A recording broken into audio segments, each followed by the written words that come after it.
अस्सलाम वालेकुम dear students. आज हम पढ़ने जा रहे हैं अपने फिजिक्स का चैप्टर नंबर 4 जिसका नाम है force and laws of motion. ये हमारे पास है क्लास 11th का।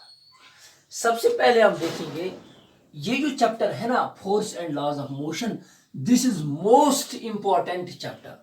जितने भी फिजिक्स में हमारे पास चैप्टर्स रहेंगे, फिजिकल वर्ल्ड से लेके वेव्स एंड ऑसिलेशंस तक, सबसे मोस्ट इंपॉर्टेंट है हमारे पास कौन सा? Force and laws of motion. Sir ये क्यों इंपॉर्टेंट है? क्योंकि हमें जगह जगह हर बार बेटा एक चीज को डिस्कस करना है, that thing is called force. That thing is called force. Force के बारे में बात करनी है sir. Force and laws of motion, सबसे पहले हम पढ़ेंगे लॉज ऑफ मोशन और उसी के साथ साथ हम फोर्स को भी डिस्कस करेंगे। Before discussing laws of motion, before discussing inertia, impulse, momentum and free body diagram, connected motion, वो सारी चीजें डिस्कस करने से पहले मैं आपको बताऊंगा लॉज ऑफ मोशन जो होते हैं ये क्या देते हैं। सर देयर आर, जो हम 9th में पढ़ चुके हैं, हमारे पास होते हैं 3 लॉज ऑफ मोशन। कितने होते हैं? 3 laws of motion. 3 laws of motion होते हैं। एक को हम बोलते हैं Newton's first law of motion,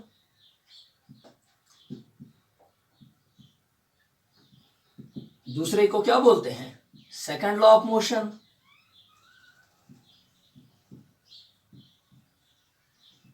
और तीसरे को बोलते हैं बेटा थर्ड लॉ ऑफ मोशन।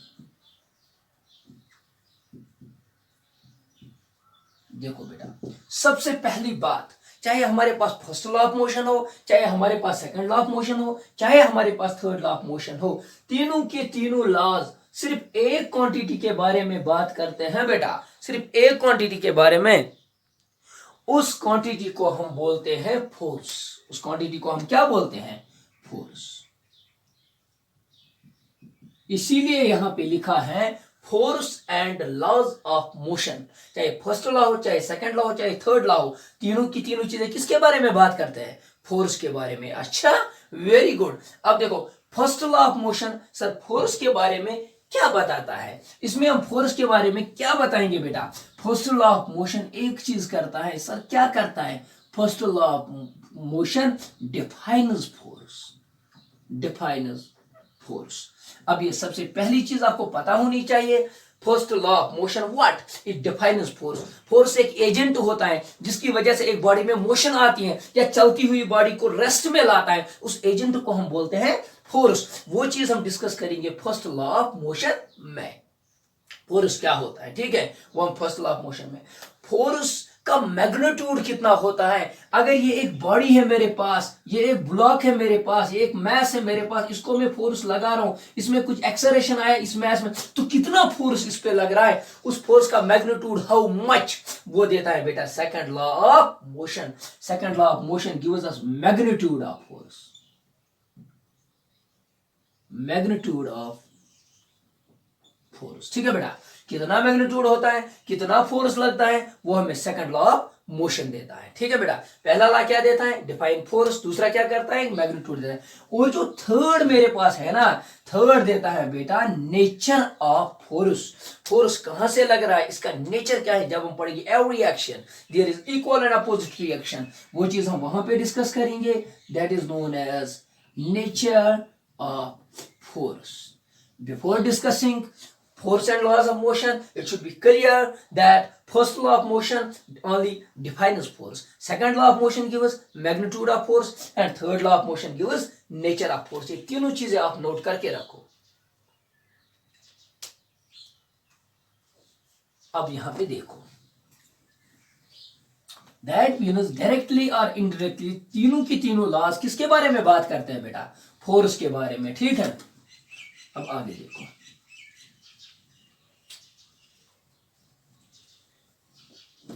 इसके बाद सबसे पहले फोर्स को डिस्कस करने से पहले, फर्स्ट लॉ ऑफ मोशन को डिस्कस करने से पहले मैं एक चीज को डिस्कस करने जा रहा हूं, that is known as inertia. That is known as inertia. ये सारी बेसिक चीजें हम 11th में पढ़ चुके हैं, 9th में पढ़ चुके हैं बेटा। अब 11th में वही चीजें डिस्कस करने जा रहा हूं जो आपके सिलेबस पॉइंट ऑफ व्यू के लिए बहुत ज्यादा इंपॉर्टेंट है। ठीक है, इनर्शिया। इनर्शिया पे सबसे पहले एरिस्टोटल ने बहुत सारी थीसिस दी, उसके बाद गैलीलियो आया। गैलीलियो ने इस पे बहुत ज्यादा काम किया। जो इटली के रहने वाले थे उन पे एक बहुत बड़ी ब्रीफ हिस्ट्री भी है।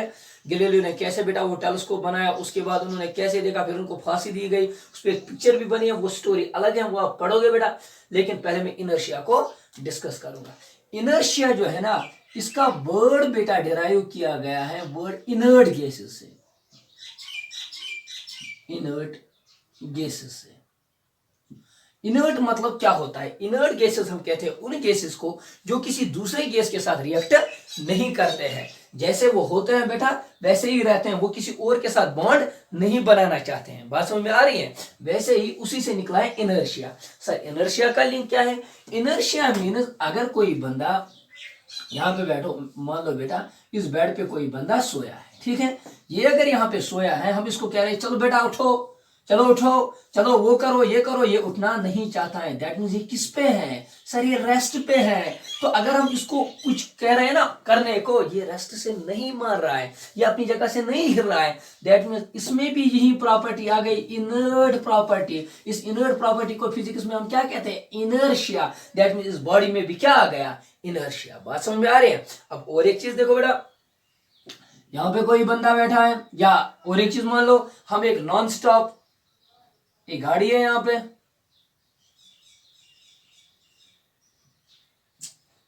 ठीक है, ये गाड़ी जो है ये चल रहा है बेटा, यहाँ पे एक ड्राइवर साहब है जो इसको चला रहा है इस गाड़ी को। ये ड्राइवर साहब जो है ये बह रहा है, ये नहीं सुन रहा है यहाँ की बात। ये जब चल रहा है, मैं पीछे यहाँ पे बैठा हूं, मुझे किसी स्टॉप पे ये जब चल रहा है, ये जब चल रहा है, ये गाड़ी को चला रहा है, ये चलते चलते चलते चलते ये मेरा स्टॉप आ गया। मैंने इसको बोला ड्राइवर साहब रोक दो, मुझे यहाँ पे उतरना है। ये जब यहाँ पे पूछा, ये नहीं रुक रहा है, ये सीधे जा रहा है, सीधे जा रहा है। दैट मीन इसमें भी एक प्रॉपर्टी इनर्ट। ये आपके जो एक्सटर्नल जो रिएक्शन इस पे है, ये उस पर कोई भी ध्यान नहीं दे रहा है। दैट इसमें भी एक चीज है, उसको हम क्या कहेंगे? इनर्शिया। इसमें भी क्या है? इनर्शिया। ठीक है। और एक चीज मान लो कि इस ये एक इंक्लाइंड प्लेन है, यहां से एक बहुत बड़ा पत्थर आ रहा है, यहाँ पे छोटा सा एक बंदा बैठा है, ये पत्थर इस डायरेक्शन में नीचे की ओर आ रहे हैं। ये बंदा इसको कह रहा है इधर चले जाओ, इधर चले जाओ, मेरी जान को बचाओ। लेकिन ये पत्थर सीधे आ रहा है बेटा इसकी ओर, सीधे इस डायरेक्शन में आ रहा है, इसको कह रहा है इधर उधर जाओ, लेकिन ये मान नहीं रहा है। दैट मीन इसमें भी एक प्रॉपर्टी है। कौन सी प्रॉपर्टी? इनर्ट की प्रॉपर्टी। ये अपनी पोजीशन को चेंज नहीं करना चाहता है, उसको बोलते हैं इनर्शिया। इनर्शिया क्या होता है? अब हम इनर्शिया की डेफिनेशन लिखेंगे। वैसे अगर हम हिंदी में देखेंगे, इसको हम बोलते हैं कुछ ना करने की सलाहियत। मतलब जो भी हम इसको कहते हैं, ये अपनी बात को बेटा बिल्कुल नहीं मान रहा है, ये कह रहा है मुझे ये करना है, मुझे वो करना है। सबसे पहले inertia, it is derived from, this word is derived from what? Inert gases. Derived from word inert. ठीक है, इनर्ट से डिराइव किया है। तो इनर्शिया होता क्या है? It is inability of a body, it is inability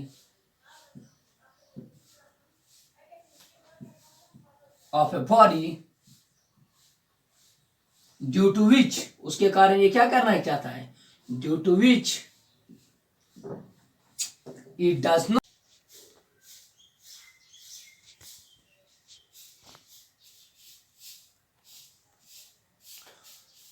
अभी तक हम पढ़ चुके हैं it is derived from inert, word inert, inert से निकाला गया है। ठीक है, तो इसकी डेफिनेशन पे अब हम आएंगे। It is a property of a body, it is a property of a body due to which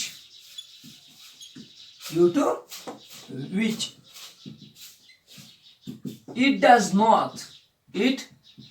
not want to change its state। ये एक ऐसी प्रॉपर्टी है जिसकी वजह से जो इसकी स्टेट होती है, ये इस स्टेट को बिल्कुल भी चेंज नहीं करना चाहती है। अगर एक बॉडी मोशन में है तो वो बॉडी हमेशा मोशन में रहना चाहती है, जैसे मैंने एग्जांपल उस कार वाले की ओर दी थी। और एक चीज, अगर कोई बॉडी बेटा रेस्ट में, कोई सोया बंदा है, वो सो के ही रहना चाहता है, वो नहीं चाहता है कि मैं कहीं पे जाऊं, लेकिन उसको कहते हैं इनर्शिया ऑफ रेस्ट। वो भी हम आगे जाके पढ़ेंगे। अगर कोई पत्थर इस डायरेक्शन में आ रहा था, हमने कहा था इधर जाओ उधर जाओ, वो नहीं मार रहा था, वो भी एक इनर्शिया था, उसको बोलते हैं इनर्शिया ऑफ डायरेक्शन। उसी को हम स्टेट बोलते हैं। स्टेट को आप ब्रैकेट में बेटा एक्सप्लेन भी कर सकते हो, इसको ब्रैकेट में आप लिख भी सकते हो, रेस्ट मोशन और डायरेक्शन, इन तीनों चीजों में से कोई भी चीज चेंज नहीं करना चाहता है। ठीक है बेटा। अब इनर्शिया के मेनली 3 टाइप्स होते हैं। इनर्शिया के कितने टाइप्स होते हैं? टाइप्स ऑफ इनर्शिया के mainly there are mainly 3 types of inertia. से लिख सकते हो, there are 3 types of inertia, 3 types of inertia. पहला इनर्शिया जो होता है उसको बोलते हैं इनर्शिया ऑफ रेस्ट। दूसरा जो होता है उसको बोलते हैं इनर्शिया ऑफ मोशन। तीसरा जो होता है इसको बोलते हैं इनर्शिया ऑफ डायरेक्शन। कितने इनर्शिया के टाइप्स होते हैं? तीनों, रेस्ट, मोशन एंड डायरेक्शन। अगर आपको इनर्शिया की बेसिक डेफिनेशन समझ आई होगी, that means inertia is a property of a body. एक बॉडी में एक खासियत होती है, इसको हम बोलते हैं it is inherent property of a body. यहां पे it is a property of body लिखो या it is inherent. Sir what does inherent means? Inherent means अंदरूनी खासियत, जो अंदर से होती है, जो हम बाहर से नहीं देते, अंदर में इसकी एक खासियत होती है। Property due to which it does not want to change, it does not, जो इसकी बेटा क्वालिटी होती है, जो इसमें प्रॉपर्टीज होती हैं, ये उसको चेंज नहीं करना चाहता है। तो कौन सी स्टेट? रेस्ट, मोशन और डायरेक्शन। वही मैंने यहाँ पे टाइप्स में एक्सप्लेन किया। इनर्शिया में रेस्ट, मोशन और डायरेक्शन, इन तीनों चीजों को आपको अलग अलग से बेटा एक्सप्लेन करना है। अगर आपको कोई बोलेगा डिफाइन इनर्शिया ऑफ रेस्ट, अच्छे से देखना बेटा, डिफाइन इनर्शिया ऑफ रेस्ट, इसको यहां पे बोलना बेटा इनर्शिया ऑफ रेस्ट क्या होता है? Again it is an inherent property of a body due to which it does not want to change its state of rest, जिसके कारण से अपना रेस्ट चेंज नहीं करना चाहता है। Similarly, what is inertia of motion? It is an inherent property of a body due to which it does not want to change its state of motion। ठीक है, वैसे ही डायरेक्शन को सिर्फ स्टेट को चेंज करना है डायरेक्शन में। ठीक है, अब इसमें कुछ क्वेश्चंस पूछे जाते हैं, रेस्ट में अलग, मोशन में अलग और डायरेक्शन में अलग। सबसे पहले रेस्ट में कौन कौन से पूछे जाते हैं बेटा? कहा जाता है कि जब हम एक गाड़ी में बैठे होते हैं, किसी गाड़ी में हम चढ़े बेटा, हम बैठे हैं, जब हम बैठे हैं तो ड्राइवर उस गाड़ी को स्टार्ट करके अचानक से स्टार्ट करना। जब वो गाड़ी अचानक से निकलती है ना, तो हमें एक जर्क लगता है पीछे की ओर। व्हाई? ये कैसे होता है, ये क्यों हैपन होता है? उसका आंसर ये है, जब हम पहले इनिशियली बैठे होते हैं, गाड़ी भी रेस्ट में होती है, हमारी बॉडी भी रेस्ट में होती है। हमारी बॉडी में एक प्रॉपर्टी है, that property is called inertia. उस इनर्शिया की कारण अगर मैं रेस्ट में हूं तो मैं तो हमेशा किस में रहना चाहता हूं? रेस्ट में ही। लेकिन जब गाड़ी को मोशन आती है, जब वो चलती है ना, मेरी बॉडी रेस्ट में ही रहना चाहती है, इसीलिए मैं कहां जाता हूं? मैं यहां पे था रेस्ट में, गाड़ी आगे चली गई तो मैं फिर से किस में रहना चाहता हूं? रेस्ट में ही। तो ये पीछे बॉडी चली जाती है, इसलिए हमें जल थोड़ा पीछे की ओर लगता है। बात समझ में आ रही है? और एक चीज,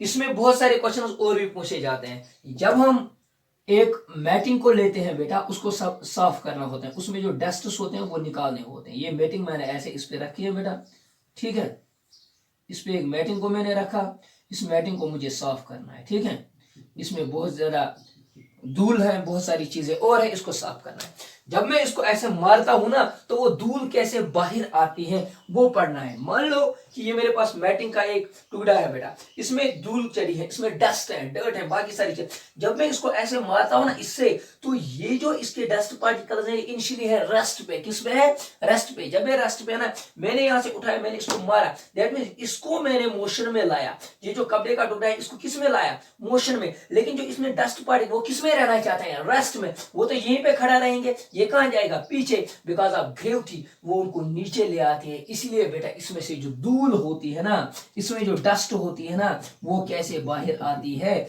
उसके पीछे जो कारण है ना, दैट इज बेटा इनर्शिया ऑफ रेस्ट। मैं आपको कुछ एग्जांपल समझाने जा रहा हूं जिसमें बेटा इनर्शिया ऑफ रेस्ट बार बार काम में आएगा। समझ में आ रहा है? ऐसे ही बेटा इसमें भी बहुत सारे क्वेश्चन पूछे जाते हैं कॉन्सेप्चुअल। पहला क्वेश्चन, अगर हम गाड़ी में चलते होते हैं तो ड्राइवर साहब अचानक आता है, वो गाड़ी को ब्रेक मारता है। जब वो ब्रेक मारता है ना, हम कहाँ आते हैं, आगे की ओर, ऐसे ऐसे हमारी बॉडी आगे की ओर जाती है। वाई? देखो, जब ये गाड़ी चलते हैं ना, गाड़ी किस में है, मोशन में। मैं, ये बंदा एक इसमें बैठा है, ये भी किस में है, मोशन में। जब ये मोशन में, इसने ब्रेक मारी, किसने, इसने, लेकिन ये किस में रहना चाहिए, because of inertia of motion, it does not want to change it to state of motion. ये हमेशा मोशन में ये रहना चाहता है, इसीलिए हम थोड़े आगे चले जाते हैं। ऐसे समझ में आ रहा है बेटा? और एक इसमें कॉन्सेप्चुअल क्वेश्चन है कि हमारी ऊपर वाली बॉडी ही ज्यादा क्यों जाती है, नीचे वाली क्यों रुक के रहे? क्योंकि हमारे जो पैर होते हैं वो कनेक्टेड होते हैं टुवर्ड्स द फ्लोर। जितना कनेक्शन ज्यादा होता है उतना बेटा इनर्शिया जल्दी चेंज होता है, वो इसके साथ कनेक्टेड होता है, इसीलिए इनको ज्यादा मोशन, ये फ्री रहती है ऊपर वाली बॉडी, इसीलिए आगे चली जाती है। ठीक है, इसमें और भी बहुत सारे क्वेश्चन हैं, अभी मैं इस पे बात करूंगा, डायरेक्शन पे। सर इनर्शिया ऑफ डायरेक्शन हम कहाँ पे देख रहे हैं? आपने देखा होगा बेटा, जब हम जाते हैं अपने, अब ऐसे मान लो बेटा, इसकी बहुत सारी एग्जांपल्स हैं, एक एग्जांपल मैं आपको समझाऊंगा। जब हम जाते हैं एक नाइफ को लेके, इसको बेटा जहां पे ब्लंट मान लो ये यहां पे हो गया है, ठीक है, इसको शार्पनेस बनाना है, शार्प बनाना है एक नाइफ को। जब हम ले जाते हैं किसी के पास, हम कहते हैं उसको यार थोड़ा बहुत ठीक करके दो। जब वो ठीक करता है ना, वो उसके साथ रखता है, एक व्हील होता है, मूविंग व्हील होता है, जिसके सामने रखता है, तो वो उसको शार्प करके देता है। यहाँ से जो स्पार्क्स निकलती है ना, वो ऐसी टेंजेंशियली निकलती है, इसी डायरेक्शन में निकलती है। वो जो होता है ना, वो ऐसे क्यों नहीं जाती है, इस व्हील के साथ क्यों नहीं जाती, वो ऐसे क्यों निकलती है? Because of inertia of direction. जो उसकी डायरेक्शन वहां पे होते हैं, उसी डायरेक्शन में वो निकल के जाते हैं। ठीक है बेटा, इसकी बहुत सारी एग्जांपल्स, इसकी भी और भी बहुत सारी एग्जांपल्स, इसकी भी बहुत सारी एग्जांपल्स होती हैं। ठीक है बेटा, this was all about inertia. कल के लेक्चर में हम पढ़ेंगे बेटा व्हाट इज फोर्स, ठीक है, what is first law of motion and how it defines force, तो वो हम पढ़ेंगे अगले वाले लेक्चर में। This was all for today, thanks.